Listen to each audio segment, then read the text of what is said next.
గోర్కొత్తపల్లి మండలం, గ్రామం చెన్నాపురం. నా పేరు ఒన్నాల అంజలి.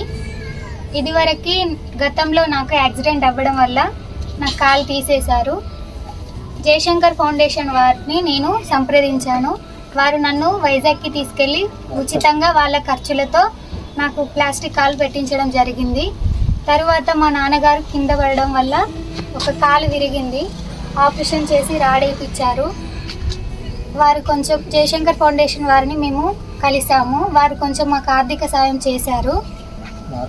ఆయిలి మారుతి, జయశంకర్ ఫౌండేషన్ ఆయిలి మారుతి అన్న మాకు చాలా సాయం చేశారు. అన్నకు మేము ఎప్పుడు కృతజ్ఞతతో ఉంటాము.